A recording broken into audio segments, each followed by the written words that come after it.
Throughout American history, few years have been as bleak as 1777. On land, British troops had seized several major cities. They had captured New York, then Philadelphia, the de facto capital of revolutionary America.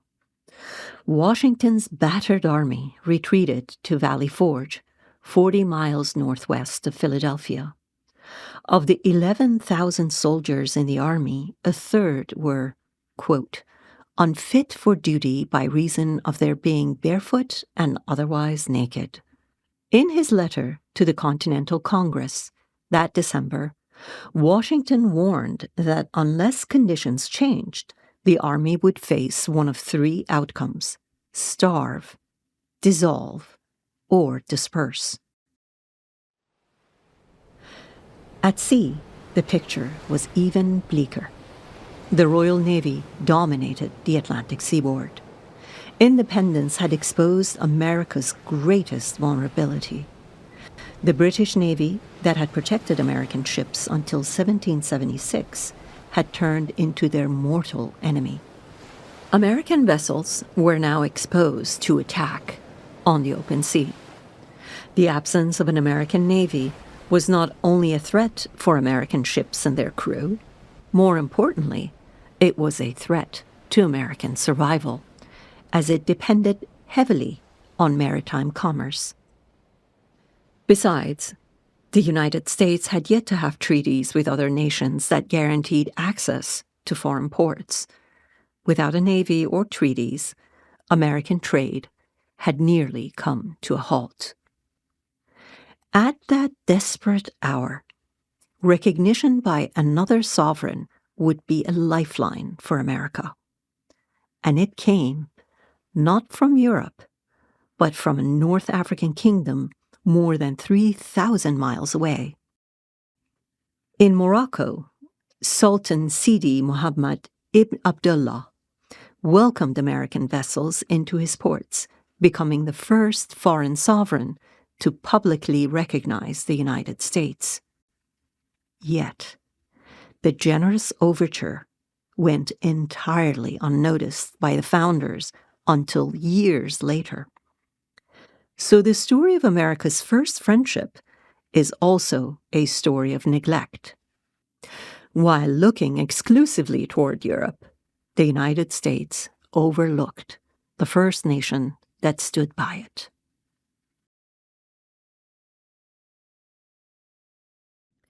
This is Founding Encounters, a podcast about the lesser-known stories of the encounters between the Middle East and America in its earliest years. To mark the 250th anniversary of the Declaration of Independence, this show will take you through the harbors of Morocco, the narrow bazaars of Tunis, the tobacco fields of Virginia, the naval battles in the distant seas, and much more. These experiences shaped the newly formed nation's perception of the Middle East and its people. On this episode, Morocco, America's first friend.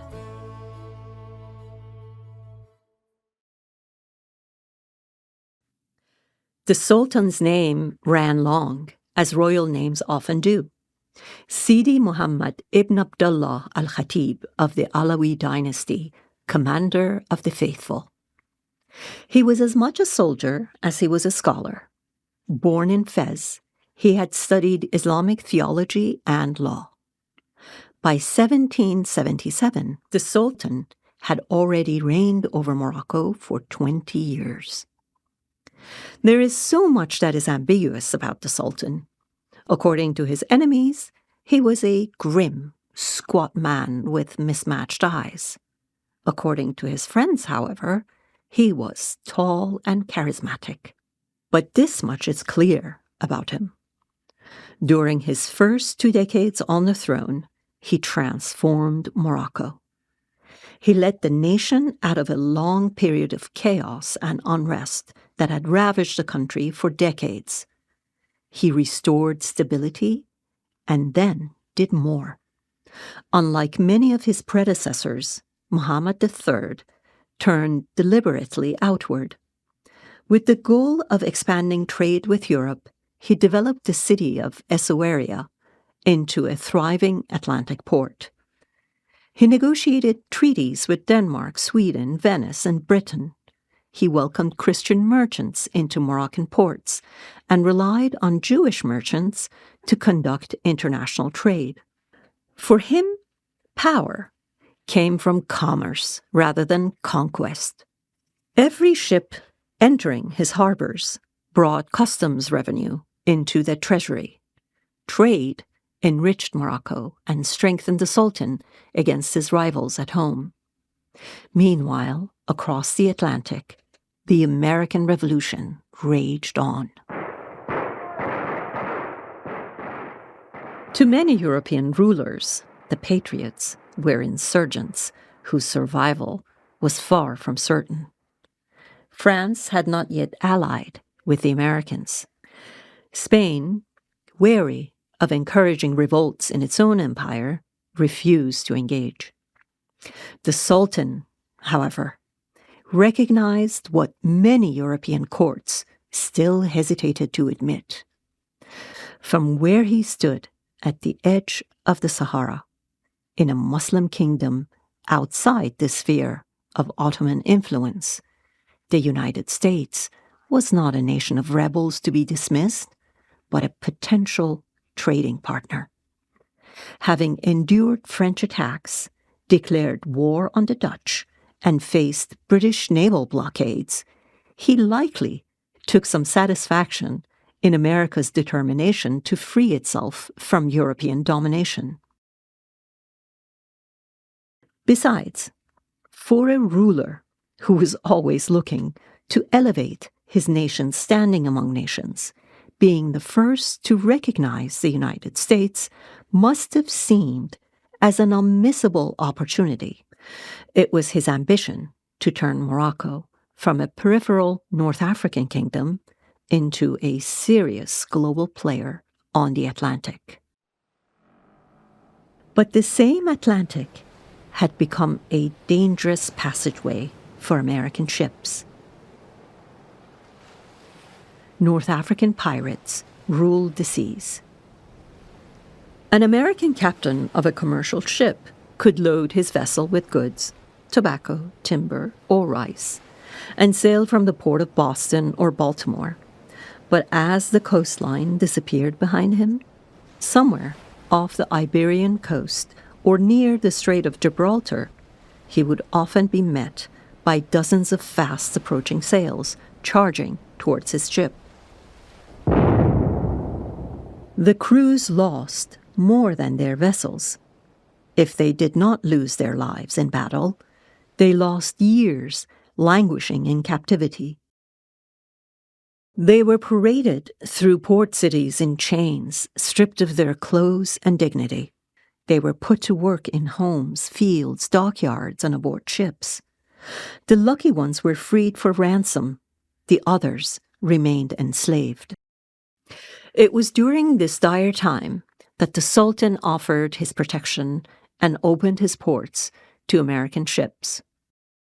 He sent out word to all consuls and merchants in the ports of Tangier, Saleh, and Mogador to announce that American vessels could now trade, take on supplies, seek shelter, and sail on without interference. Morocco thus placed the United States alongside 10 other European powers so privileged, including Russia, Sardinia, and Prussia. In war-torn America, however, no one noticed. News traveled slowly in those days. By some accounts, it did not reach Benjamin Franklin, serving as the American emissary in Paris, until the spring of 1778. Even then, few American officials had the time or attention to spare. Congress was consumed by war, debt, and the increasingly urgent question of whether the Republic would survive. The Sultan did not give up. He turned to Etienne d'Audibert Caillet, a French merchant appointed to represent nations without consuls in Morocco. Caillet wrote to Benjamin Franklin on the Sultan's behalf.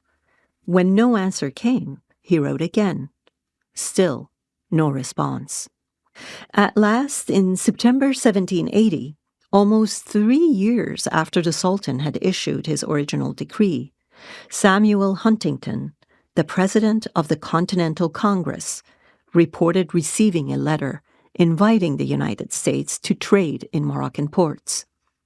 Congress finally replied, expressing its desire for peace and friendship. But the Sultan wanted more than a polite reply. He wanted treaties and American business. He had made his intentions clear and repeatedly sought a formal relationship with the United States. So, in October 1784, 7 years after he had opened his ports to American ships, Muhammad III ordered the seizure of an American merchant vessel, the Betsy, as it left Cadiz, Spain. The ship's capture appeared as an act of war, but it was really a calculated diplomatic signal, a forceful way of bringing the Americans to the negotiating table. And it worked. Washington was finally compelled to act. In 1786, America's envoy to France, Thomas Barclay, an Irish immigrant turned American patriot, traveled to Morocco to negotiate a formal agreement. Soon thereafter, the two founding fathers, who were serving as diplomats in Europe, John Adams and Thomas Jefferson, finalized the details. The Moroccan-American Treaty of Friendship was signed on June 28, 1786, and ratified by Congress a year later. It covered commerce, the treatment of shipwrecked sailors, the rights of American citizens in Moroccan ports, and the protection of American ships from attack in Moroccan waters. In 1789, President George Washington wrote personally to Sultan Muhammad III. First, he offered, quote, the sincere acknowledgement and thanks of the United States for the Sultan's friendship.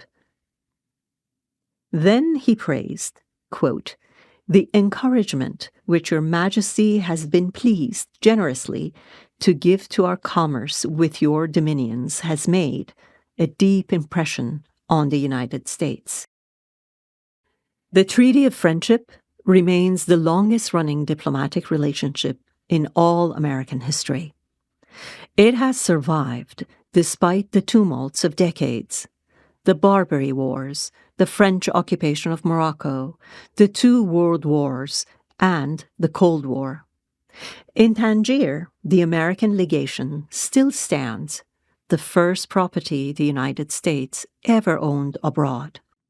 Morocco's gesture in 1777 is more than an intriguing footnote to the American founding. It is a reminder that the American Revolution had already begun to resonate far beyond America's shores, sometimes in places Americans least expected, and sometimes long before they were ready to recognize them.